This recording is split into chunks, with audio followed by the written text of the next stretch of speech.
Bonjour à tous les Lensois, j'espère que vous allez bien, c'est Scipion, on se retrouve très vite dans le Racing Club Podcast pour évoquer cette saison fabuleuse, extraordinaire, incroyable des Lensois, avec notamment voilà, la patte, la bande à Pierre Sage, ça me fait très plaisir d'être invité et on se dit à dans 2 semaines. Money I can manage. Take me out to Paris. Fly me out to Paris. Fly me out to Paris, bad bitch. I just want the money I can manage. Bust me down, I want a ring with the carats. They know I'm the one, that's why they staring. Et ben voilà, rendez-vous pris le 2 mars prochain avec notre invité Scipion, hein, c'est comme ça qu'on l'appelle, Antoine. C'est ça, Adri, Salut Scipion, Antoine. Pipion. Salut Val, salut Rémi, la Salut forme. Rémi. Salut à vous deux, très bien et vous? Bah on est content de te retrouver. Ouais, j'ai été mis sur le banc de touche. Il n'y a plus le même fond derrière toi, j'ai l'impression que tu as changé d'endroit. Ouais, il y a toujours du soleil, donc ça va. Moi, j'ai pas. Moi, c'est bon, mais ouais, c'est un peu plus froid là en ce moment. Il y a Bon, plus de comment ça clim. va les gars? C'est le 6e, hein, c'est ça, 6e épisode du Racing Club Podcast. Et on va Valentin, faut que débriefer. tu te réveilles là. Ouais, je me Oui, c'est réveille, ça y l'épisode est. 6, oui. J'avais un petit doute, on va débriefer. Vous savez, si c'était 5, j'aurais pu faire le parallèle avec les 5 buts du Racing, mais 6e épisode et on va débriefer ce match face au Paris FC, hein, à l'extérieur. Le Racing qui a déroulé sur la pelouse de Jean-Bouin, victoire 5-0, qui permet aux Lensois de repasser leader du championnat de Ligue 1. Il reste quoi, 11 journées.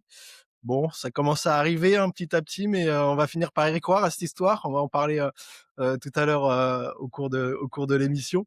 Et puis on va parler aussi de la jeunesse lensoise, hein, qui a encore démontré sur le terrain du PFC qu'on pouvait déjà et qu'on pourrait compter sur elle dans le futur. Bon les gars, on y est, on y va, on débriefe ce match, ce 5-0 face au PFC, doublé de Wesley Saïd, but de Flotovin et doublé de Ryan Fofana.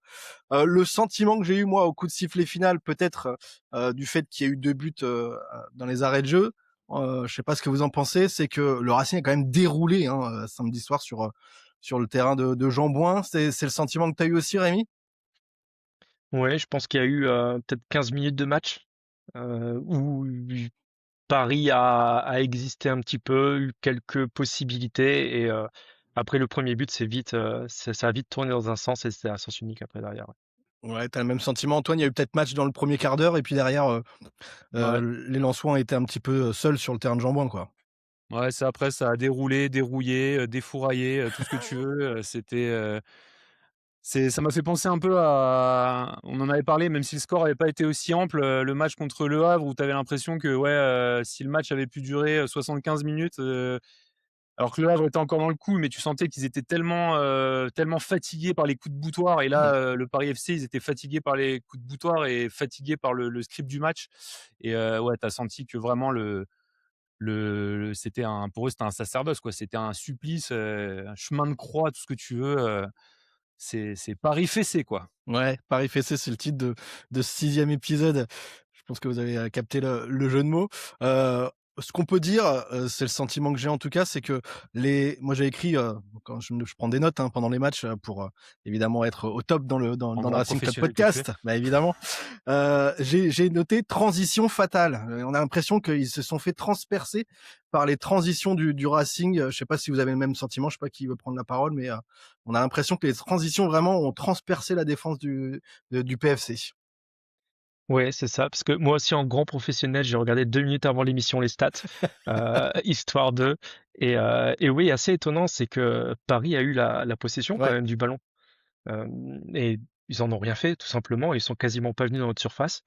Ils n'ont pas réussi à être dangereux. Et derrière, oui, en long ballon, Lens a été assez efficace. Et donc en transition, effectivement, ils ont profité du moindre espace qui a été laissé. Et ça a été fatal pour Paris. Ouais. Ouais, le PFC qui a eu également le plus de passes, hein, qui a effectué plus de passes que les Lensois. Ça veut dire quoi pour toi, Antoine, le fait qu'on n'ait pas forcément eu la possession, ni peut-être un nombre de passes super élevé, mais qu'on est plutôt marqué entre guillemets en transition, donc en contre. Ça signifie quoi, que le Racing n'aurait peut-être pas eu la maîtrise du match sans un Paris FC un petit peu aux abois? Bah, c'est vrai, il y a plein de pistes en fait, hein. Il y a la piste, tu as une marge de progression où tu pas forcément voulu concéder la possession, mais le Paris FC peut-être la prise et dans une certaine mesure, essayer de prendre un ascendant à ce niveau-là. J'en suis pas convaincu.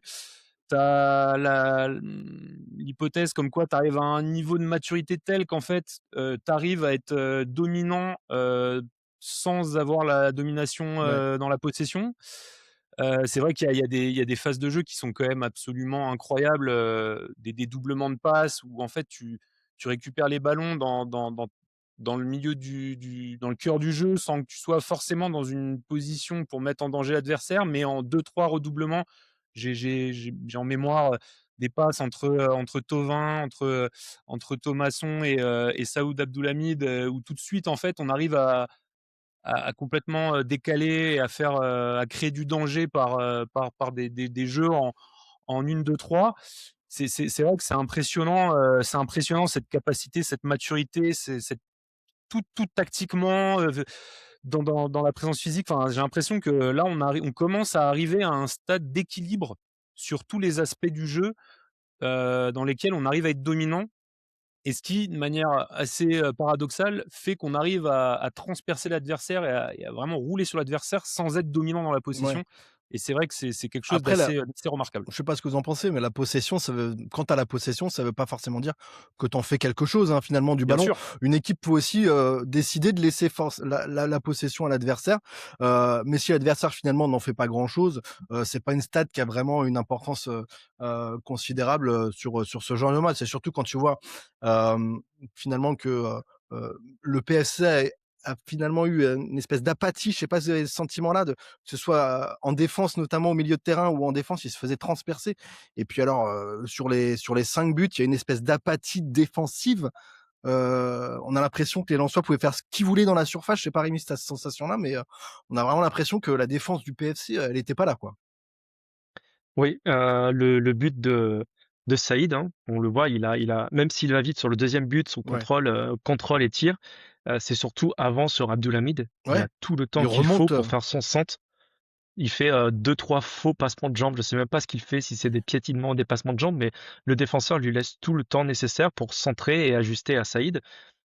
Ouais, ils étaient clairement pas là, les Parisiens. Après, tant mieux pour nous. Pour moi, c'est vraiment la démonstration d'une équipe qui est sûre d'elle, tout simplement. Et on sait que le PFC, c'est une équipe assez joueuse. Donc, c'est peut-être aussi le plan de match, hein, de, ouais, de leur laisser le ballon et derrière, tu les transperces. ouais. À voir. Mais bien que ce soit quand même des phases de transition, notamment le 4 et 5, hein, ça reste sur des transitions et donc des contre-attaques. Il y a eu quand même des buts sur des centres. Le deuxième but, donc celui avec le centre d'Abdoulhamid, c'est quand même une action posée. de très, Donc, très haut niveau. De très haut niveau, ouais, ouais, magnifique. ouais, Mais avec mais des mais le doublements premier surtout. aussi, bah, le premier but aussi est Hmm. magnifique, enfin, 1er évidemment. but aussi, Dans hein. dans la construction où En tu as fait, on le peut tous les faire, quoi. oui, c'est vrai. Alors on commence. Non, mais c'est vrai, en fait, moi, le Paris FC, ce que m'a donné, l'impression de le Paris FC là sur ce match, c'est une sorte de coquille vide. Mais est-ce qu'ils C'est-à-dire sont pas au niveau ou est-ce que c'est le jeu, le Racing en face qui a fait qu'ils ont été impuissants, Antoine?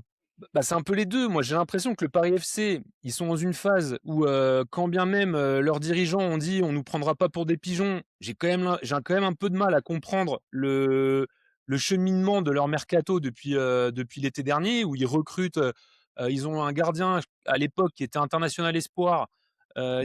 Nkambayo, ils Mmh. prennent Trapp. Le mec, il dit à moitié qu'il vient pour satisfaire ses activités parallèles de mannequin. Il vient, enfin, je veux dire, tu vois, je trouve qu'il y a, ils recrutent des jeunes, ils recrutent un Ciro Immobilier là, tu comprends pas trop en fait ce qu'ils veulent faire. Ils ont pris un Goebbels, on sait pas, voilà, enfin, c'est une équipe qui a, je pense qu'il y a des qualités individuelles, mais je trouve que je sais pas si entre guillemets c'est en mode première saison, aucune pression les gars, donc il y a pas vraiment de pression de résultat et du coup Mmh. ils savent qu'ils ont Faut pas quand besoin même de qu'ils forcer restent en leur Ligue 1, talent quoi. pour se maintenir, voilà, mais je pense qu'ils vont se maintenir sans problème. Mais dans le match, vous parliez d'apathie, mais c'est un truc de dingue. Moi, franchement, pendant tout le match, je me suis dit: «Mais, à part les 15 premières minutes où il y avait un peu de jus, Ouais. mais tu avais une équipe dans les replis, il y avait pas de pressing, il y avait pas de d'intensité» et franchement, sur les 5 buts qu'on marque, si on les prend nous ces 5 buts, on est comme des fous. Avec notre standard d'intensité auquel on a été habitué avec Mmh. le RC Lens depuis Mmh. 4-5 ans, on prend des buts comme ça, on devient tous fous, en fait et moi, j'ai l'impression que c'est un peu un navire sans tu vois, sans vraiment sans capitaine, sans voilà, ils sont en train de finir leur saison un peu déjà en roue libre, j'ai l'impression, le Paris FC. Ouais, on avait l'impression d'un match de Coupe de France, hein, face à une nationale ou et encore, je pense que Sochaux a été On a plus galéré contre Troyes et contre ouais. Sochaux, hein. Mmh. Il y avait peut-être pas les mêmes joueurs sur le terrain, il y avait peut-être eu plus de rotation côté lensois, mais c'est vrai qu'on a eu ce sentiment-là d'avoir plus galéré face à ces équipes peut-être moins huppées sur le papier. Ce match-là, moi, il m'a donné aussi alors au-delà des constructions, des actions magnifiques, exemplaires, hein, j'ai même envie de dire, puisque c'est vrai qu'on a vu des occasions assez magnifiquement construites. Est-ce que, il n'y a pas aussi un collectif, encore une fois, une puissance collective qui est ressortie de ce match-là? Je sais pas ce que tu en penses, Rémi, mais on a l'impression que vraiment, il y avait, un collectif, une puissance sur le terrain, mais, tous ensemble, quoi. Oui, bah, ça se voit de toute façon défensivement, hein, on commence le match avec, 3 joueurs qui devaient pas être titulaires en début de saison. Hem, Çelik ou Çelik, je sais pas trop comment on le prononce. Gagnou qui on a l'impression que c'est un tonton, mais c'est son 10e match à peu Ouais. près, un petit peu plus. Abdoulhamid qui est censé être le remplaçant de Aguilar et qui va nous planter une passe D et un but, et le penalty obtenu. Ouais. Bulatovic qui rentre en deuxième mi-temps, au final, on a l'impression que les pièces sont interchangeables et que ça passera quoi qu'il arrive. Lens, c'est l'année, hein, c'est la saison qui veut ça. Tu as On tout va en qui est parler tout réussi, à on a l'heure, hein. l'impression, hein. Ouais. C'est vrai que tu as l'impression que les étoiles s'alignent. Bon, il reste Et encore au-delà de beaucoup ça de et matchs, hein. au-delà de ça, moi franchement, le 2e but pour moi, il est symptomatique d'une équipe qui atteint son apogée, j'ai l'impression, ou qui est en train d'atteindre une sorte d'état second collectif où, en fait, dès le début de l'action, tu te dis: «Mais qu'est-ce qu'il fait là, Thauvin? Il est quasiment, dans ses 30 mètres. Qu'est-ce qu'il fait là, Saïd?» Et en fait, les 2 descendent, permettent à Thomasson et à d'autres joueurs de monter un peu plus haut, donc ça désorganise le bloc, du Paris FC. Tu as Çelik ou Çelik qui fait une bonne passe, latérale pour Saoud. Saoud, tu as raison de le souligner, Saoud qui a quand même eu du temps de jeu ces derniers temps, donc voilà, des choix de Pierre Sage de le faire jouer, à Toulouse ou sur des matchs où, En coupe. potentiellement Aguilar aurait pu jouer, bah, ça l'a mis en jambes, ça Mmh. le met en confiance et on se rend compte semaine après semaine que Saoud, c'est une vraie solution au poste de piston. Et voilà, et c'est un but en fait où, je crois que c'est Pierre Sage qui dit à la fin du match, il dit, «Ce but-là, c'est l'équipe qui le met» parce que Saoud, en plus, la passe n'est pas la plus évidente pour Saïd, mais ça passe quand même. C'est des choix surprenants, mais en fait, j'ai un peu envie de dire, généralement dans le foot, on dit, en fait, dans le foot, mais un peu comme partout, on essaye de maximiser le rendement et 1+1, ça fait pas 2 partout. Non. Nous, aujourd'hui, 1+1, ça fait 10, ça fait 12, ça fait 15. À Marseille, 1+1 aujourd'hui, ça fait, 0,75 et chez nous, en fait, on arrive à tellement générer de à maximiser, en fait, les rendements de tous ces joueurs par le collectif qui fait que, ouais, un Çelik, il rentre dans ce 11. Ouais. Il a eu 5 minutes où à un moment, je l'ai vu faire une passe un peu hésitante, Les 5 premières, vers ouais. Gagnou, Mmh. où ça a un peu je crois que ça a créé une semi-situation, pour le Paris FC. Mais derrière, le mec, il sort un match. Tu dis: «Mais qu'est-ce qui se passe, quoi? Qu'est-ce qui se passe?» Franchement, je sais même pas jusqu'à où on pourrait aller, en fait, dans les équipes de jeunes, pour que ça fonctionne, tu vois? Franchement, à partir de là, je me dis, comme a dit Rémi, c'est absolument fou cette interchangeabilité entre Mais c'est tous les quoi joueurs. la signification de ça finalement? Que peu importe le joueur qui rentre, même s'il a pas beaucoup joué, même si on l'a pas beaucoup vu, un Sélic, on était prêt à dire déjà qu'on allait le «balancer» entre guillemets, hein, excusez-moi, hein, mais, au mercato d'été parce que c'était un choix de l'ancienne direction, qu'il serait pas forcément au niveau et cetera et cetera. Finalement, il est couvé pendant 6 mois par Pierre Sage, qui décide de l'aligner titulaire. On l'imaginait pas forcément titulaire et bon, c'est normal qu'il peut-être balbutie 5 minutes au début du match, mais derrière, on a l'impression, est-ce que c'est le scénario du match? Est-ce que c'est la puissance collective euh, qu'impose le Racing sur ce match-là? Mais c'est vrai qu'on a l'impression, comme Antonio, comme Gagnou, Rémi, que finalement, le collectif fait élever n'importe qui sur le terrain, peu importe s'il est titulaire ou pas, quoi. Ouais, je pense que c'est une vision qui est claire, un plan de jeu, et surtout des joueurs qui adhèrent à un discours du coach parce que le mettre en hibernation, Çelik pendant 6 mois et après le transformer en mort de faim quand il a la moindre occasion, donc il faut quand même le tenir, le tenir, d'un point de vue managérial. Donc même si c'est un Il est jeune, jeune, tu peux c'est peut-être toujours lui ça dire: qui «Il aide. faut attendre, il Ouais. faut patienter». Mais tu as vu, du Antonio qui est encore plus jeune et qui a pris sa place avant, Tu vu un Gagnou aussi qui est un tout petit peu plus âgé, mais qui a eu sa place avant, donc tu peux te dire, bah, pourquoi pas moi? Voilà, il a réussi à les rester, à faire en sorte qu'ils restent concernés et à les transformer en morts de faim, donc ça c'est juste incroyable, oui. Ouais. Je sais pas si vous avez entendu, parce que je voulais qu'on continue de parler de la puissance collective, mais je sais pas si vous avez entendu l'histoire du penalty tiré par Thauvin, mais ça aussi, ça veut dire beaucoup de la force collective et finalement, et ce qui, cette puissance qui peut-être pourrait amener le Racing haut cette saison. C'est que finalement, Saïd aurait pu tirer ce penalty-là, il aurait pu inscrire un triplé. T'as Hudson-Edouard aussi qui aurait pu le tirer ce penalty parce qu'Hudson il a pas marqué dans ce match-là. Et puis t'as Flo Thauvin évidemment aussi qui peut les tirer. Et finalement, ils se sont même pas tirés la bourre. Enfin, je veux dire, il y a eu une entente entre guillemets qui fait que chacun il s'est retrouvé sur le fait que Flo Thauvin le tire. Ça aussi, ça veut dire quelque chose, Antoine. Ouais, ouais, bah, c'est ça, c'est une famille en fait. Tu te rends compte que, c'est pas galvaudé, c'est tout le monde en parle, là récemment les joueurs et les dirigeants étaient, sur l'after, ils en ont parlé, plusieurs reprises de cet esprit, cet esprit de corps entre tout le monde, et il y a aussi l'anecdote d'Abdallah Sima, hein, Sage a dit à la fin de la rencontre que Sima avait vécu quelque chose Mmh. de pas très sympa ces derniers temps, et à la fin du match, si vous regardez la vidéo où tout le groupe va au pied de la tribune lensoise, en fait, ils mettent Sima au milieu et voilà, ils le chahutent un peu positivement en mode on est là pour toi, tu vois. Mmh. Et tu vois Sima qui relève la tête de la foule avec un grand sourire. Voilà, c'est des détails en fait, mais qui sont tellement importants.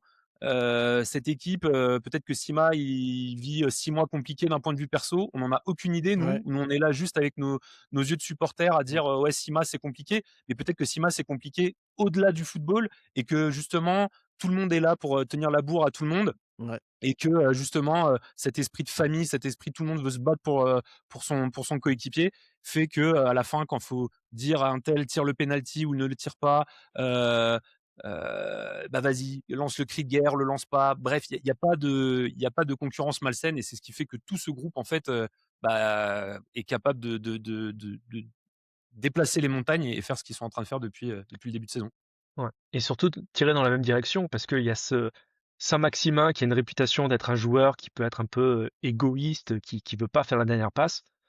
Il rentre hier, c'est 2 passes D, en quelques minutes. On voit sur le dernier but, moi, c'est surtout ce but-là qui m'a le plus impressionné, je pense, parce que, on va aller chercher un Saint-Maximin qui est vraiment, décalé sur le côté gauche, qui va remettre très rapidement au centre, alors qu'il aurait pu essayer de faire des gris-gris, dans la surface et essayer de marquer son but à 4-0 à la 94e, 95e. Tu peux te faire plaisir. Mmh. Non, il remet tout de suite dans la surface et c'est Thomasson qui fait une presque passe Ouais. en sautant au-dessus du ballon pour le laisser à Fofana. Moi, c'est ce but-là qui, collectivement, me montre que tu as une équipe qui est en confiance et je le trouve même plus impressionnant que le second but. Alors, c'est toujours plus facile parce que tu es libéré, mais tu vois que c'est le collectif qui prend le dessus, quoi qu'il arrive, sur cette Et action. moi, j'ai tilté, je sais pas si tu as fait gaffe, et j'ai même vu, alors on disait que c'était pas son point fort, j'ai même vu Alan Saint-Maximin faire un retour défensif. Je sais pas si vous vous souvenez de cette image-là. C'est vrai qu'on est tous en attaque et il y a un ballon qui est dégagé et c'est Alan Saint-Maximin qui redescend pour venir récupérer le ballon. Et quand j'ai vu ça, je fais ah oui, quand même. Donc tu vois, ça montre aussi que finalement tout le monde fait les efforts dans le même sens et que tout le monde, j'ai l'impression, a un but commun. On va en parler tout à l'heure hein, sur ce qu'on peut espérer sur cette fin de saison. Mais bon, voilà, il y a des signes qui ne trompent pas. Est-ce qu'on parlerait pas aussi de Saïd, les gars? Parce que Wesley, il est en train de nous sortir la meilleure saison de sa carrière.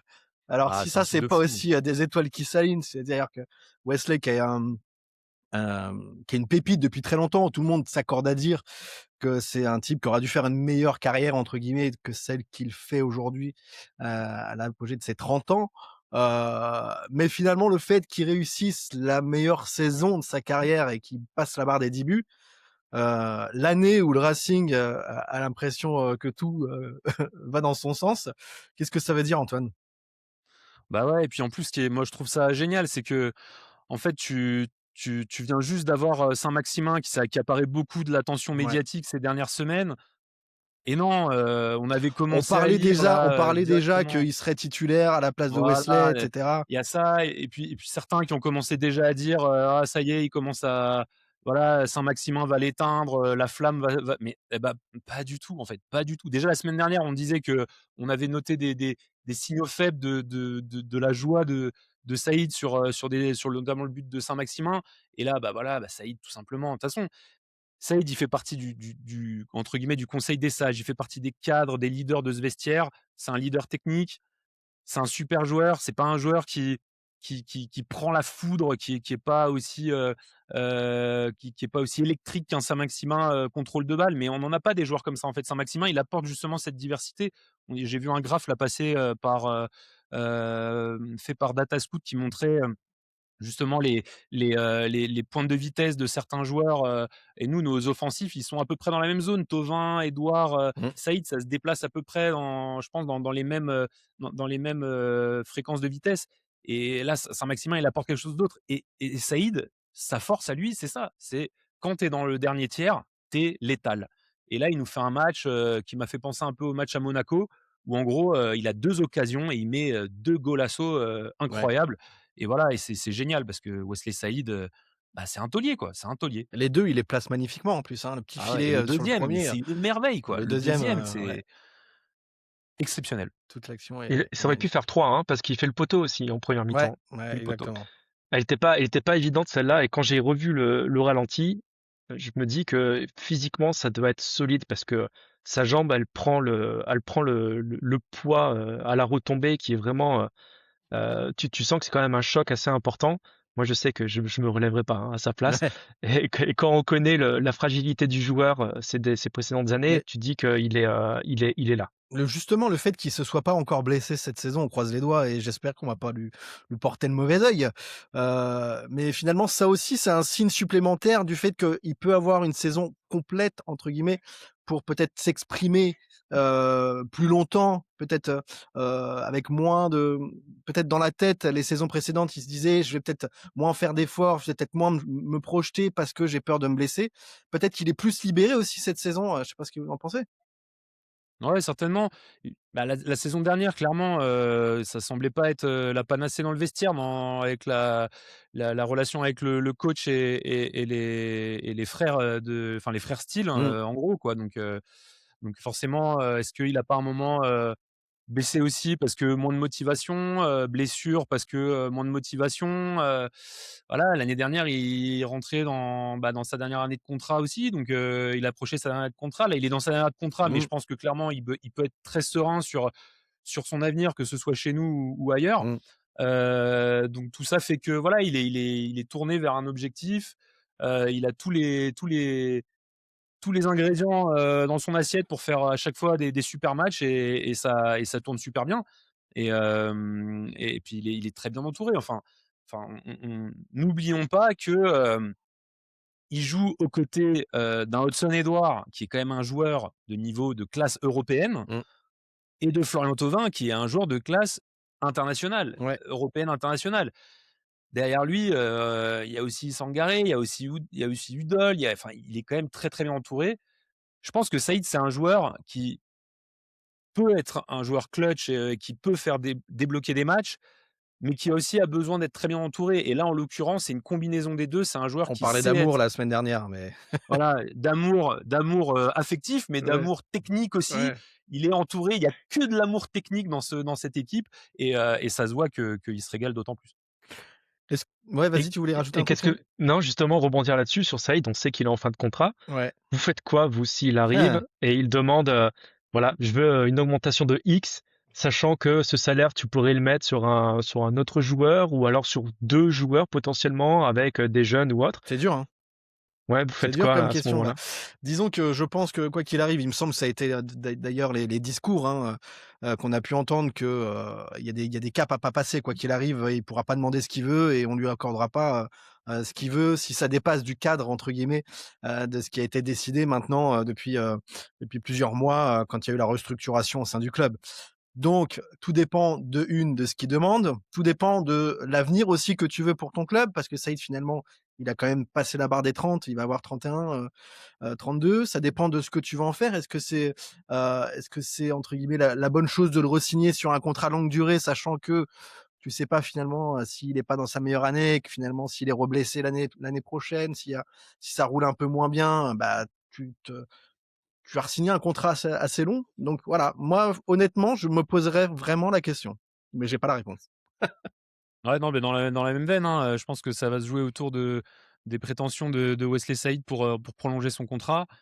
Et forcément, s'il se fait draguer, par des clubs, même en Ligue 1, hein, des clubs qui ont, une capacité de masse salariale plus importante, bah, peut-être qu'il ira. Mais après, je pense que la force du RC Lens depuis quelques mois et notamment via Jean-Louis Lecas, c'est de réussir à convaincre les joueurs sur une aventure humaine. Et Mmh.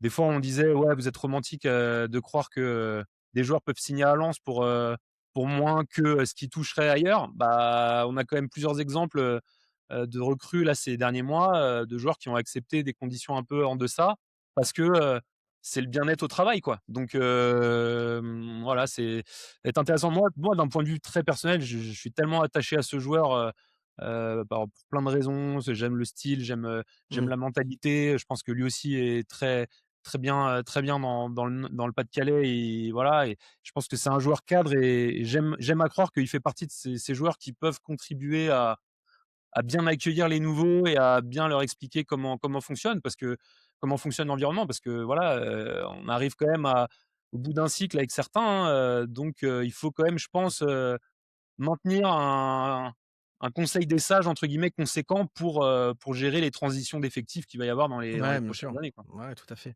Après, si c'était entre guillemets, si simple que ça, peut-être qu'il aurait déjà prolongé. Peut-être qu'il y a d'autres facteurs qui rentrent en compte. Peut-être qu'il attend de voir s'il y a une coupe d'Europe, quelle coupe d'Europe l'année prochaine. Peut-être que le Racing attend aussi de voir, ben, s'il a les finances de la Ligue des Champions pour peut-être ajuster telle ou telle chose ou, peut-être recruter aussi d'autres joueurs qui potentiellement plus jeunes, potentiellement qui pourraient apporter un plus.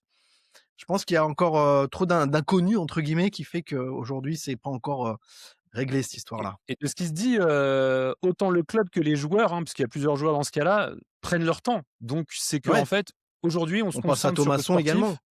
Voilà, on se concentre sur la fin de saison et on se donne rendez-vous plus tard. Après, on n'est pas à l'abri. Peut-être qu'à Lens aussi, il va y avoir des changements dans les prochains mois. Peut-être que voilà, on en parle depuis très longtemps. Peut-être qu'à un moment, il va y avoir le fameux minoritaire qui vient, parce que maintenant qu'on a acté le stade, et Mmh. cetera. Est-ce que voilà, ce sont plein de choses, qui font que peut-être que le RC Lens aussi aujourd'hui est pas dans une position d'urgence. Et donc ouais, on va voir. Et Il peut-être y a, il y même a- il y a- ouais, vas-y, Non, pardon, excuse-moi, j'allais dire, il y a peut-être aussi tu parlais de ce conseil des sages. mmh, Dans ce conseil des sages, on a Thomasson, Sotoka, Saïd, tous les trois en fin de contrat. Il y a peut-être aussi cette nécessité, cette volonté de d'attendre de voir un peu ce que va faire le copain ouais, pour voir est-ce que potentiellement ton conseil des sages va voler en éclats. D'ailleurs, il te reste Udol, j'ai l'impression qu'il est quand même proche d'eux. mmh. Mais il y a Grady. Florian Thauvin, Grady, pareil, on ne sait pas ce qui va se passer en espérant qu'il pourra revenir à un bon niveau assez rapidement. Pour faire la Hum, transition avec la prochaine partie de l'émission, peut-être qu'aussi il y a un but pour le Racing de miser aussi sur les jeunes la saison prochaine, peut-être de faire un renouvellement par, le bas, c'est pas péjoratif quand je dis par le bas, mais par la jeunesse du coup et ça nous permet peut-être de faire la transition sur, sur cette deuxième partie. Quand tu vois un Ryan Fofana, voilà, quand tu vois des joueurs gratter à la porte, Bulatovic qui, quand tu as besoin de lui, répond présent. Je pense derrière également, bon, on a vu Selic, bon, on l'a vu qu'une fois, mais je pense à Kylian Antonio, je pense à Ismaël Ogagnou. Peut-être qu'il y a un renouvellement aussi, dans l'état d'esprit, des dirigeants, de la direction, du coach peut-être, un état d'esprit général du club, bah, de faire monter petit à petit aussi les jeunes et de remplacer entre guillemets «ces sages» qui commencent à arriver en fin de contrat par, les jeunes qui vont peut-être s'imposer de plus en plus. Je sais pas ce que vous pensez de cette vision que je peux avoir, mais Ouais, ouais, c'est possible. Après, moi, je pense que, la structure du mercato là, enfin, comment on recrute depuis quelques mois, montre que, effectivement, ce qui pourrait corroborer avec ça, c'est le fait qu'on ait pris des joueurs comme Aïdara qui ont 27 ans. Donc effectivement, tu sens qu'il y a une volonté aussi de recruter maintenant des joueurs pour la saison prochaine en anticipation, qui ont déjà une certaine expérience. pour clairement servir d'encadrement pour Mmh, ces jeunes joueurs. Et bien c'est sûr. vrai que tu les as cités, Ryan Fofana, c'est affolant là, depuis le début de l'année 2026, là, entre son but à Marseille, ses 2 buts au Paris FC, tu sens qu'il est en train de passer un cap. Puis tu as tous ceux voilà puis il faut pas oublier Rémi Labolascari Ouais, bah, exactement. Rémi Labolascari, tu vois? Qui a marqué Et un j'ai des magnifique but, Brestois, à alors Pierre-Mauroy j'ai 2 ce sons de week-end. cloche. J'ai 2 sons de cloche sur Rémi Labolascari, j'en ai un C'est-à-dire? qui C'est quand tu bah, dis il y en 2 a un sons de qui me cloche, dit que c'est que il y en tu a un qui me dit imagines Rémi ou alors que tu as Labolascari entendu des choses? de quoi? Que tu imagines toi ou que tu as des échos? Non, non, non, j'ai des échos, de nos copains de Breston Air, Ouais, qui clairement, voilà, me disent, 2 voix différentes. Un qui me dit: «Rémi Labolascari, c'est encore très insuffisant malgré le fait qu'il soit décisif par c'est le but ou la passe inconstant décisive». peut-être. Mmh? C'est inconstant peut-être. Inconstant dans le match, voilà. Ouais, Et un autre qui est un peu, plus positif dans le sens où non, vraiment la Bolascari est impactant dans quasiment tous les matchs, auxquels il participe. Et c'est vrai que Rémi Labolascari, ça va être intéressant parce que, bah, lui, il va s'inscrire l'année prochaine potentiellement dans une rotation. Donc tu vois, on parlait de Wesley Saïd, de transition, Rémi Labolascari, bah, c'est un joueur, il va falloir lui donner du temps de jeu parce que, déjà, sous style, la saison passée, avant qu'il se blesse, bah, il avait quand même fait des choses intéressantes. Au tout début de sa saison, même, je crois, la il en saison marque quelques buts, précédente hein, où l'année dernière, voilà, hein, sous style, ouais. il avait bien commencé. Il Mmh. avait, la saison aussi, il avait fait un bon prêt déjà à Laval où il avait validé, que c'était un joueur, de au moins, 2e division. Puis là maintenant, je pense qu'à Brest, il est en train de montrer que c'est un joueur De vraiment première ligue, de Ligue de 1 Ligue pardon. 1 quoi. Ouais, Donc, mmh. Ligue 1, rotation RC Lens, Labo Lascari qui en plus connaît bien Fofana, certainement bien Bermond, certainement bien Gagnou et cetera. Moi, tu vois, je me dis et pourquoi pas en fait, on arriverait à faire ce que l'Olympique Lyonnais a fait, ces dernières saisons avec un peu ce gang de Lensois, Mmh, made in Gaillette, mmh. tu vois, qui se connaissent bien, mais pour autant, je reste quand même, convaincu qu'il faut des mecs, comme Sotoka, comme Grady, comme Aguilar, qui sont des ultra pros, devant Surtout si l'éternel tu et joues la qui Ligue des Champions l'année prochaine, surtout, si tu et as voilà. une coupe Donc, d'Europe à jouer. peut-être que tu as une partie de ton recrutement, renforcement, numérique qui est peut-être déjà un peu assurée avec les retours de prêt de Labo Lascari et peut-être, avec des ajustements à la marge. Mais globalement, c'est cette jeune génération, elle est assez impressionnante et je j'ai pas souvenir d'avoir vu autant de qualité et de quantité arriver en même moment. Ouais, je sais pas si toi tu as souvenir Rémi, mais moi non plus. J'ai pas souvenir, bon je connais le Racing depuis un petit moment maintenant, j'ai pas souvenir d'avoir eu autant de joueurs en même temps et surtout qu'on a la chance de voir jouer au Racing. Parce que finalement, Varane, il a pas joué beaucoup, il a joué une demi-saison, il est parti très vite parce que, il y avait, plein de choses qui faisaient, au-delà du contexte financier, sportif. Bon, voilà. Là, j'ai ce sentiment qu'on a plusieurs «pépites» entre guillemets, capables tout de suite de jouer dans le club en étant entourés évidemment d'expérience et cetera. Mais, je sais pas si tu as cette fibre-là qui te fait dire qu'il y a peut-être une génération Gaillette là qui arrive? Oui, c'est en train d'arriver. Je pense qu'aussi le choix du coach, on sait, hein, c'était un formateur à la base, donc c'est aussi dans cette logique-là de faire monter les jeunes. Non, dans les années, bah, quand nos années de Ligue 2, effectivement, tu as du Bourigeaud, Cyprien, Ouais, Kondogbia, Olé. Serge Aurier, et Varane juste avant. Donc il y a quand même pas mal de jolis noms, mais ils ont jamais pu s'exprimer parce que le but c'était la survie du club et il Ouais. fallait les vendre. Mmh. Donc assez difficile. Et avant ça, la Gaillette était pas construit ou pas encore en mesure de fournir des joueurs. Donc non, on n'a pas. Moi, j'ai pas ce souvenir-là non plus. Est-ce Dans que la tu as le liste, sentiment que ça peut être, justement, dans les saisons à venir, un credo, du Racing? oui, bah, de toute façon, économiquement parlant, t'as pas énormément de choix, hein. Il faut vendre des joueurs, ça on le sait très bien. Donc soit tu fais des choix avec des joueurs à très bas coût que tu vas essayer de revendre plus cher, ce qu'on a fait avec du Kuzanov, etc. Du Haidara aussi, là, c'est comment tu peux avoir un joueur à très faible bah, coût, mais qui a quand même une bonne valeur marchande. Et tu sais que dans le passé, comme l'était Malang Sarr quand il était plus jeune, il avait un gros potentiel. Donc maintenant, il faut le remettre sur pied. Mmh. On verra ce qui va se passer. Et après, derrière, oui, tu es obligé pour pas faire de trading à 100%, tu es obligé de te diversifier et donc du coup d'avoir des jeunes. Ouais. Et donc là, tu sais très bien que maintenant, un Gagnou, si tu arrives à le vendre en Angleterre dans 1 ou 2 saisons, Ouais, Il tu est pas besoin il de est revendre la moitié de ton effectif. vous avez vu passer là la publication de Football Inside là, il est top 20 Gagnou, hein, top 20 des meilleurs U20 mondiaux. Enfin, dans l'analyse Football Inside, hein, encore une fois, où tu as numéro 1, Lamine Yamal quand même. Et tu as Ouais, non, mais c'est dans les exceptionnel. 15 premiers, tu as Ismaïla Gagnou, quoi. C'est quand même hallucinant. Non, mais Gagnou, c'est un extraterrestre. Gagnou, c'est un Rouzanov, on en avait parlé il y a 2 3 semaines. Pour moi, c'est un Rouzanov bis. Il est arrivé et je trouve qu'il a les mêmes caractéristiques, vitesse technique, puissance dégagée, et puis, maturité de dingue. C'est absolument et puis en plus, enfin, ce qui est intéressant et ça après peut-être que, faudra qu'on fasse un épisode un jour, vraiment, avec une focale sur l'équipe élite parce que, on a changé un peu de stratégie Ouais, aussi chez c'est les vrai. jeunes. Mmh. Mais je sais pas si parce que c'est passé assez Samuel Dié, inaperçu, mais moi je pense à l'équipe Samuel Dié élite a quand notamment, même ouais. battu le FC Versailles, 5e de National 1, ce week-end, Mmh. avec un but d'un certain Méziane Suarez Mesloub, 16 ans. Ouais. Non, mais enfin, Fils c'est de intéressant. mmh. C'est voilà, c'est ce qui se passe là. Effectivement, comme disait Rémi, avant, on n'avait pas le temps de voir vraiment ces jeunes se développer chez nous parce que c'était des variables d'ajustement économique. Aujourd'hui, ça devient des variables d'ajustement sportive Mmh. au service, bien sûr, d'une économie qui aujourd'hui va mal avec les droits télé.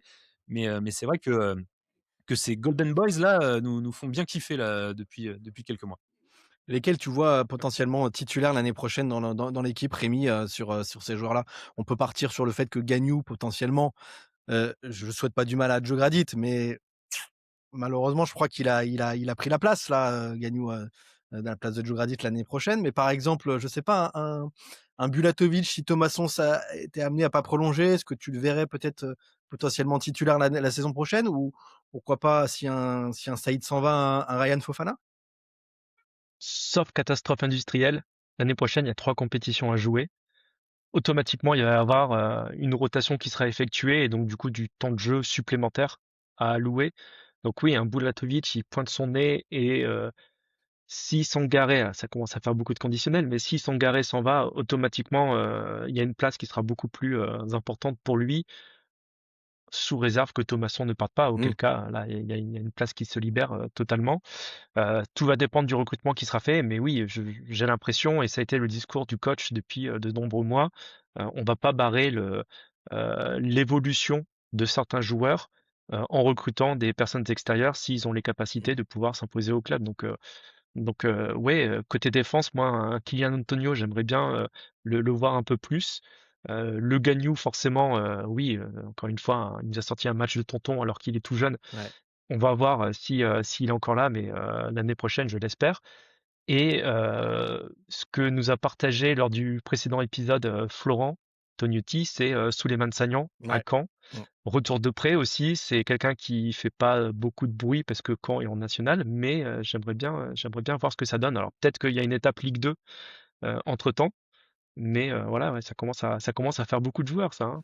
On a du Jourdain aussi au but qui, heu, qui fait son nom petit à petit, donc Ouais, Et après ça Gagnou, mmh. on nous pose souvent Gagnou à Jogradi, mais plus le temps passe et plus Gagnou peut devenir aussi une alternative à Baïdou dans l'axe. Ouais, mais Donc si heu, Baïdou s'en donc va, heu, ouais, bien sûr, voilà, mais donc ça on offre, oublie que Baïdou Baïdou est s'en là. va ou Baïdou, a des ischios, qui le laissent tranquille aussi parce que, Ouais. voilà les ischios de Baïdou là, ça c'est un petit sujet à voir si c'est de passage, mais Mmh. Et moi justement, ça tiens, quand même je vais pas j'ai dire que ça m'inquiète parce que, on voit qu'on a tellement de solutions aujourd'hui, mais est-ce que, hypothèse, on n'a pas réussi à faire venir Baïdou aussi parce qu'il y avait une fragilité à ce niveau-là, détectée alors par là, le ouais. RB Salzbourg?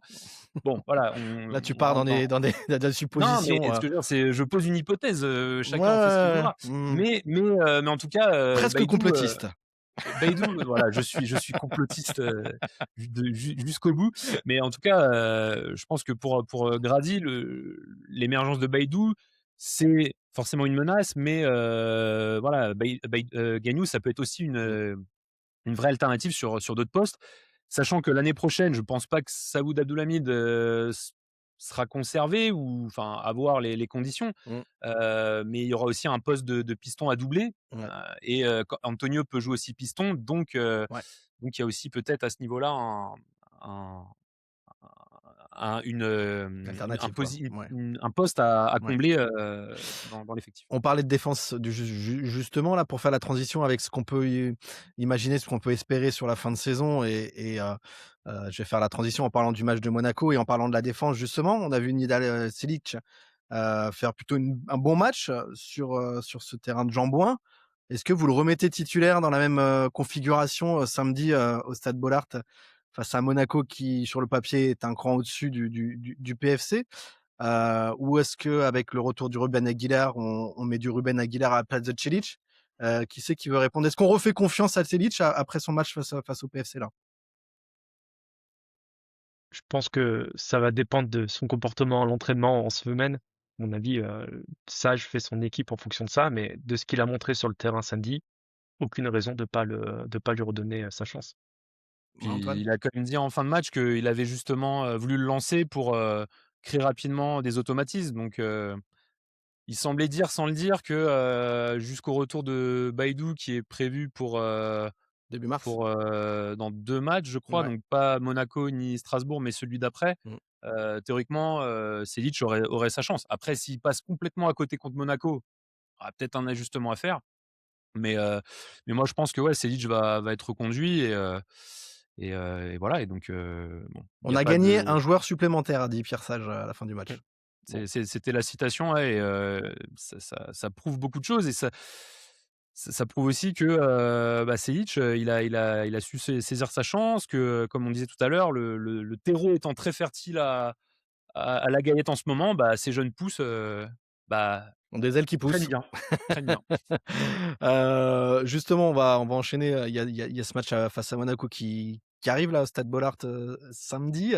Et si on essaie de voir un petit peu plus lointain, on a ce quart de finale de Coupe de France qui va arriver très vite sur le terrain de l'Olympique Lyonnais. Il reste une dizaine de matchs de Ligue 1. Bon, on fait un point. Lens est premier du classement aujourd'hui, 52 points, un point d'avance sur le PSG. Et 6 points d'avance, il me semble, 7 points d'avance sur l'Olympique Lyonnais. Quant à l'Olympique de Marseille, on commence à vraiment se pencher pour les voir avec une Le douzaine. rétro, il commence il Ouais, est plus assez clair là, ouais, il est on plus arrive même assez plus à les clair voir là. là, c'est terminé. 12 points, 12 points. De une, bon, on n'arrête pas de le dire, ça commence vraiment à ressembler à notre année cette saison, même s'il y a toujours l'énigme PSG. Au-delà de ça, on a une question, hein, puisque sur les réseaux sociaux, on demande à ceux qui nous suivent de poser des questions, s'ils veulent qu'on réponde aux questions durant l'émission. Et on a Clamaquin qui nous a demandé, selon nous, est-ce que le top 3 aujourd'hui était assuré suite à cette victoire ce week-end et au nul de l'OM? Est-ce que le top 3 est assuré pour Racing Club de Lens? Moi, je vous donne mon avis et après, je vous laisse répondre. Moi, je pense que ça y est, le top 3 est assuré pour le RC Lens, c'est vous. OK, alors moi dans la contradiction, je vais dire que littéralement il ne l'est pas, mais ça commence à sentir bon quand même. Oui, non mais d'accord, Ah mais oui, statistiquement bien et sûr. non mais Non mais oui, non comptablement, mais oui. dans ces cas-là, on peut faire une parenthèse Marseille. Effectivement, dans ce moment de la saison, avoir ton coach, ton DS qui partent avec tout le public qui se retourne de manière ultra agressif Mmh. envers celui qui reste, c'est-à-dire Longoria, Et puis et Franck le McCourt propriétaire aussi, hein, américain qui est à Boston là, qui a claqué des 90% millions et de des son millions temps. pour le club. Bon, Mmh. avec plus 12 d'avance, bon, effectivement, ça sent quand même très très bon. Ouais. On n'est pas à l'abri d'un coach qui va, pendant 4 mois, signer là et qui va peut-être, les rebooster, hein, on ne sait pas. Mais pour l'instant, on a quand même 4 victoires et 4 défaites d'avance sur l'Olympique de Marseille. Ça Avec dit une différence de but plutôt en notre faveur, en non? notre faveur. Ça dit beaucoup de choses, Rémi, quand même, pour le top 3, ça. Ça dit beaucoup de choses. Moi, pareil. Alors, je vais pas faire une réponse en disant que c'est tant qu'on n'a pas pris les points nécessaires, etc. Voilà. Match après Euh, match. je pense qu'on en saura plus assez rapidement. Il y a un Marseille-Lyon aussi qui va arriver dans 2 journées. Je regarde très rapidement le calendrier de Marseille. C'est du Brest. Il y a Toulouse qui peut gêner. Auxerre, ça va dépendre où ils en sont sur la relégation. Ils doivent jouer Lille. Ça va dépendre aussi où Lille va être dans la course à l'Europe et Monaco en fin de saison. Donc ça va dépendre aussi où Monaco est à la course à l'Europe. Donc quand on voit les calendriers, j'ai quand même l'impression que Lens a beaucoup plus de chances, ouais, et que les 7 points, ça nous laisse beaucoup de jokers. Donc, j'ai envie de dire oui, moi. Après, je pense que les jokers, c'est pas du luxe parce que quand tu vois Baidoo blessé, quand tu vois Antonio blessé, quand tu vois Sangaré qui sort à la mi-temps, est-ce qu'aussi il n'y a pas une fatigue qui commence à se faire ressentir quand bien même on joue que 2 compétitions? Bon, moi je suis d'accord avec le fait que j'ai confiance en Bulatovic pour ponctuellement remplacer Sangaré, que j'ai confiance en Selic pour faire un bon match sur la pelouse du Paris FC. Après, il faudrait pas non plus qu'il y ait des trop grosses absences de joueurs qu'on considère comme vraiment cadres de manière prolongée, parce que voilà, le football va très vite et voilà, Tu nous vois j'espère qu'on nous va vite écrouler retrouver aujourd'hui, Antoine. Sangaré. Tu nous vois nous écrouler aujourd'hui. Juste une stat. Non, pas nous écrouler, Une mais stat juste. Lens a 52 points, c'est-à-dire que Lens a déjà autant de points que la saison dernière. Et Lens est dans le top 3, je crois, historique du nombre de points après 22 journées d'un club. Enfin, je veux dire, tu nous oui, vois nous je écrouler crois les après 10 ça, dernières équipes à avoir eu ce total de points a été champion. à ce moment de la saison étaient champions. Donc effectivement, statistiquement, on a 100 de chance d'être champion là. Mais voilà, je pointe juste que je vois quand même de plus en plus de blessés. Est-ce que c'est juste la sortie de l'hiver, les organismes un peu fatigués? C'est toujours plus compliqué, hein. Je me Voilà, souviens il de se dit Seb aussi Dallet qui que disait toujours les périodes hivernales, c'est toujours plus compliqué pour les joueurs, etc. voilà. Bon, voilà. Il se dit aussi qu'il y a eu un gros travail de foncier là, qui a été refait là, les dernières semaines pour retrouver un pic de forme sur la dernière ligne droite, genre avril, mars-avril-mai. Voilà, est-ce qu'on n'est pas aussi, même si on ne donne pas l'impression de piocher, mais est-ce que voilà, c'est pas conséquence directe, indirecte? On ne sait pas. En tout cas, ce qui est sûr, c'est que pour répondre à Clamaquin, la qualification pour la LDC, elle est quand même très très bien engagée. J'ai pas envie de dire acquise parce que ça me fait chier, mais effectivement, je pense qu'on est quand même plutôt bien. D'ailleurs, je rebondis sur une autre question de Yashi.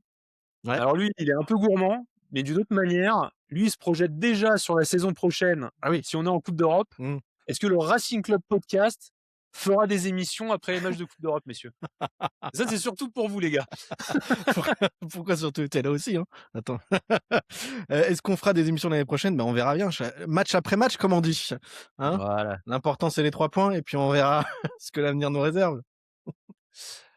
Et sinon, il y avait une autre question, c'est Picon Jambière, alors qui nous dit déjà bravo pour le podcast, donc c'est C'est cool. cool, Merci, merci. pour ce petit message Merci Jean-Bière. positif, Jambière. Doit-on anticiper un recrutement Champions League ou pas? Bah, j'ai envie de dire qu'on l'a un peu déjà fait Avec Saint-Max? avec Saint-Max, Aïdara. avec Aïdara. Donc ouais, à voir. Mais en tout cas, je pense que déjà, il y a Flotov, c'est un une joueur grosse Champions partie League, de hein? l'effectif qui a l'expérience de la dernière campagne avec certains joueurs, si on les prolonge, Mmh. et des joueurs quand même qui sont arrivés là, qui ont à mon avis tout à fait la capacité de relever le défi la saison prochaine. Ouais. Oui, et je pense que Leka, de toute façon, là, il doit activer son carnet d'adresses pour préparer la saison prochaine avec la Champions.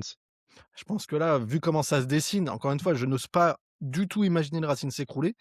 On pourra perdre un match, on pourra perdre 2 matchs, voire peut-être 3. Ça suffira encore pour être dans les 3 premiers. Donc moi, j'ai du mal aujourd'hui à imaginer le Racing s'écrouler. On va aller un petit peu plus. Ouais, vas-y. D'ailleurs, et je termine là-dessus, pardon, mais on n'a pas perdu 2 matchs de suite cette saison. Ouais, c'est vrai. C'est pas arrivé, et c'était un épisode après Marseille. On parlait du fameux rebond. On est en plein dedans là. On est reparti à une hauteur. Sur une série. Et, ouais, et donc, à voir comment ça va se passer, mais j'ai l'impression que le groupe est en capacité d'encaisser des défaites, que ce soit face à des concurrents directs avec Marseille ou que ce soit à Metz, qui était le dernier de Ligue 1, qui n'avait pas encore gagné. Donc, dans tous les cas, on a un groupe qui mentalement, je pense, va se relever quoi qu'il arrive. Moi, il y Je en le a vois un, pas s'écrouler aujourd'hui. ouais, et moi, il y en a un qui me fait peur quand même aujourd'hui pour le moment, c'est l'Olympique Lyonnais, hein. Je sais pas ce que vous en pensez, mais moi, c'est peut-être l'équipe entre guillemets qui m'inquiète. Je mets des guillemets, hein, parce que on a encore de quoi venir, hein, de voir venir, pardon. Mais c'est quand on sait que c'est le dernier match de la saison qu'on va jouer là-bas. J'ai pas envie de nous porter la choucroune, mais et au-delà de ça, quand on voit la série qu'ils sont en train de faire aujourd'hui, J'ai l'impression que c'est un club qui nous ressemble beaucoup dans la façon de jouer, qui maîtrise pas toujours tous ses matchs, mais qui arrive à être solide physiquement, mentalement, qui arrive toujours à faire la différence et à remporter ses matchs. On l'a encore vu face à Nice, là où ça aurait pu tourner pour les Niçois en première mi-temps, notamment hier. Finalement, ils arrivent avec l'expérience et la fougue des jeunes de gagner, de faire des séries de victoires. Je sais pas si vous avez le même sentiment.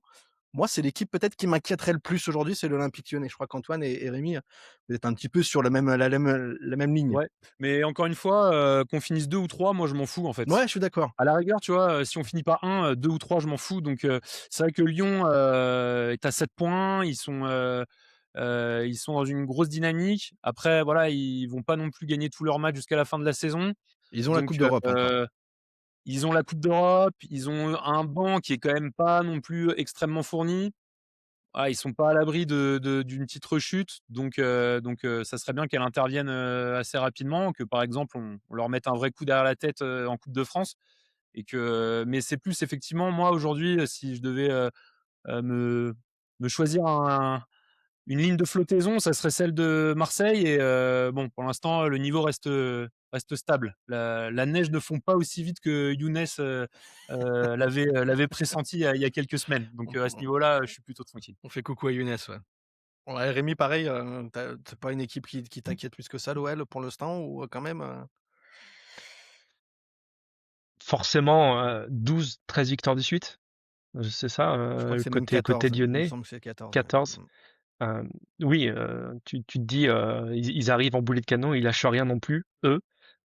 À voir, encore une fois, oui, quoi qu'il arrive, c'est top 3, qu'il faut viser Mmh. maintenant et je pense que ça, il y aura pas trop de soucis pour donc là, on répond encore une fois à la question de Clamaquin sur Marseille. J'espère qu'il y aura pas un truc à jouer entre les 2, en tout cas, lors de la dernière journée de championnat, parce que ça me rappellerait pas forcément des bons souvenirs, quoi.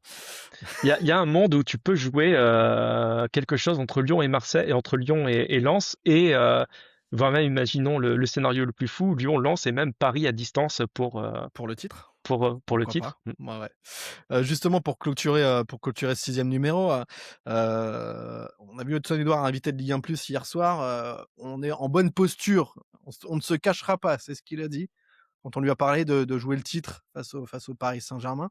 Alors encore une fois, hein, même si on dit, c'est notre année, blablabla, les étoiles, tout ça, est-ce que vraiment on est en mesure, je vais la reposer, on en a déjà parlé, hein, les épisodes précédents, mais le titre, vous y croyez? Bah là, je t'avoue que, en fait, moi, depuis le début, je le dis et je continue à le penser, la variable d'ajustement, ça reste le PSG. Ouais, Là, quand tu vois que le PSG, ils Perra. perdent, Mmh. je vais pas dire qu'ils perdent, que c'est un braquage de Rennes, mais Rennes, est ultra réaliste, défensivement, offensivement, donc ils arrivent à faire tomber le PSG. Mais que derrière, sur un match comme ça, tu as Dembélé qui fait une sortie fracassante, à chaud, qu'il est repris de volée par Luis Enrique, sachant qu'on sait à peu près tous à qui pensait Dembélé au moment de sa saillie verbale. Tu te dis: «Bon, est-ce que le vestiaire du Paris Saint-Germain tourne aussi bien que la saison passée?» Bah, ça va être, à mon avis, une des grandes inconnues qui fera que, dans la grande équation, on pourrait sortir champion. Nous, de notre côté, moi, j'ai le sentiment qu'on laissera quelques plumes en route, mais globalement, il va y avoir une cohérence. J'ai pas l'impression qu'on va, voilà, pour un peu me contredire de tout à l'heure, je pense pas qu'on va s'écrouler. Je pense qu'on va garder une forme de trajectoire, linéaire, Mmh. mais effectivement, si le PSG venait à commencer à avoir des petites crises d'ego dans le vestiaire, bah, il va falloir qu'on pousse le curseur encore plus loin.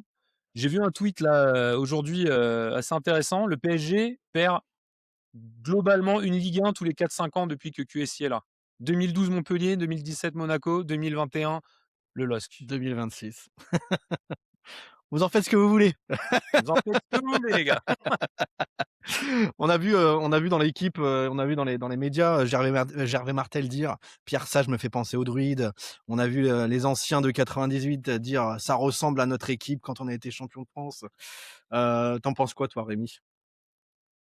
Beaucoup de similitudes, oui et les voyants sont ouverts, hein, à part, le supporter qui se veut être, un peu rationnel en se disant qu'il reste beaucoup de points encore à prendre et que techniquement le PSG est dans un autre championnat, mais tous les indicateurs sont ouverts et tout pointe sur le fait que Lens sera champion. Donc on est encore loin, mais aujourd'hui, oui, je pense qu'on peut commencer à parler de ça. Ça se trouve, dans 3 matchs, dans 3 épisodes, on se On en dira, ah, reparlera. qu'est-ce que c'était beau, qu'est-ce que c'était beau C'était de bien de rêver. rêver, hein. Vous vous souvenez de Mais l'épisode Moi, 2? j'ai débriefé une crise, non, non, Pas tout de parce suite, que pas là, tout on de arrive suite. comme des opportunistes avec notre émission alors que Pas tout tout va de bien et suite. tout. Moi, je garde, Non, je rigole. j'assume.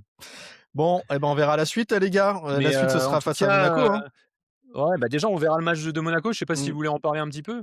Rapidement, je n'avais pas prévu, mais Ouais. si tu veux Non, en parce que j'ai fait parler. un petit travail avec un ancien d'un site monégasque que je salue qui s'appelle Rémi. Ouais. Voilà, qui m'a clairement dit que voilà, la dynamique monégasque était quand même compliquée hein, en ce moment, surtout depuis leur 6-1 contre le Real Madrid. Mais que bon, faut pas sous-estimer quand même le fait qu'ils ont quand même réussi des gros matchs contre le PSG récemment, même contre la Juve où ils ont réussi à monter le curseur. Mm. Voilà. Là, j'ai vu tout à l'heure Kliouche potentiellement incertain pour le match de demain contre le PSG. Ils ont cette double confrontation C'est contre le vrai PSG. qu'il y a ça qui rentre C'est en jeu, ouais. Ça peut être un bon moment pour nous pour les prendre, sachant qu'il me semble, j'ai cru voir que Golovin avait pris un rouge, donc serait Ouais. Il suspendu. sera suspendu contre nous, Golovin, ouais. Voilà, donc ça peut être intéressant, effectivement, en espérant que Monaco accroche le PSG, qu'ils aient un match retour à jouer la semaine prochaine dans leur barrage contre le Paris Saint-Germain. Ce qui ferait que du coup, ils auraient ce déplacement à Bollaert entre deux matchs qui, à mon avis, sont. Ce match contre le PSG pour Monaco, c'est un peu, à mon avis, leur dernière, pas leur dernière danse, mais je pense que s'ils se font sortir de Ligue des Champions, ils vont Mm. un peu finir en roue libre. Ouais. Donc, Il voilà. faudrait Donc à quand même que surveiller aussi. J'ai Monaco vu ait qu'ils encore avaient recruté. il faudrait que Monaco ait encore de quoi espérer sur le match retour pour qu'ils aient peut-être l'esprit un peu embrumé à Ouais, Bollaert, c'est ça. quoi. Mm. Voilà, ça serait bien qu'ils accrochent le PSG au match aller, comme ça, ils sont obligés un peu de garder des forces pour le match retour. Après, j'ai vu que là, ils avaient recruté un jeune Ivoirien, là, Adingra, là, Adingra, ouais, qui était à Brighton, qui a été prêté à Sunderland là, sur la première partie de saison. Un Ivoirien qui a pas forcément bien fonctionné à Sunderland, qui a pas beaucoup joué non plus, qui a un bon potentiel. Hein, pourtant, c'est un joueur qui a plutôt un bon potentiel à Brighton. Notamment, on sait que Brighton arrive à cibler les joueurs à fort potentiel, notamment grâce à la data. Donc, je Il trouve avait que connu Pocognoli à Union Saint-Gilloise aussi. ouais, Donc, également, qui a voilà. joué en Belgique. Je trouve que la Ligue 1 est le championnat parfait pour lui pour Ouais. s'exprimer. Et c'est vrai qu'il l'a déjà montré avec son doublé face à Nantes. Ça va être un poison celui-là. Ouais. Donc, Donc, match à voir. intéressant à suivre samedi, ouais. Ouais. Un truc à rajouter pour conclure sur Monaco, Rémi, ou Non, comme Antoine l'a dit, hein, la double confrontation avec le PSG, on vient entre les deux, donc à voir. On pointe en termes de points. Monaco est déjà à 3 points de la première place européenne, donc il faut aussi pas qu'il soit décroché. Donc à voir comment ils vont pouvoir gérer ça. Techniquement, ils ont l'équipe hein, pour pouvoir jouer Ouais. 2 compétitions. À voir dans les têtes comment ça se passe, mais ils n'ont pas cette régularité qui fait que tu sais pas ce qui va se passer avec cette équipe. En fait, c'est toujours ça. Donc à voir si le 4-1 qu'on leur a mis à l'aller va les piquer un petit les peu au piquer. vif. Ouais. Et je pense que tout va se jouer demain avec le match face au PSG. Hein. Si potentiellement leur campagne européenne sera terminée, si le PSG fait comme Brest l'année dernière, Ouais, mais un ils vont se dire 3-0, bon bah un tu te 4-0. concentres. Ouais, tout à fait. Et au-delà de ça, je pense que, en tout cas aujourd'hui, le Racing Club de Lens, sur ce qu'il a montré, a un meilleur potentiel, un meilleur niveau aujourd'hui. Mm. Encore une Plus fois, de certitude, ouais. plus de certitude que l'AS Monaco, qui a déjà changé d'entraîneur une fois, avec Pocognoni qui n'est pas non plus hyper irréprochable encore aujourd'hui. Bon, on verra bien. Et on en reparlera la semaine prochaine, les gars. Avec Et un Marseille qui se déplace à Brest chez Rémi Labolascari, qui serait bien inspiré de nous redonner un coup de main après avoir mis un superbe but face aux Lillois. Et un Lyon qui se déplace à Strasbourg. Donc, Ouais, ça c'est il y a une intéressant. opportunité encore. Le Strasbourg-Lyon, là, va être intéressant, ouais. On y va, messieurs, ça y est, c'est fini pour aujourd'hui. Quelqu'un C'est veut bon. rajouter un sujet? On va te libérer, tu vas pouvoir aller faire ton bricolage, il n'y a pas de problème. Merci beaucoup les gars, merci Antoine, merci Rémi. À bientôt. Merci merci Lucas. à vous. Salut, ciao. Merci également à Guiche qui fait partie de la team. Merci à vous qui répondez à nos tweets, qui nous posez des questions, c'est cool. Qui êtes hyper présents sur YouTube et sur les plateformes de podcast. Hein. Vous commentez, vous likez, c'est trop cool. N'hésitez pas à continuer, hein, ça nous donne de la force. On vous retrouve la semaine prochaine. Ciao. just Salut. want the money I can manage.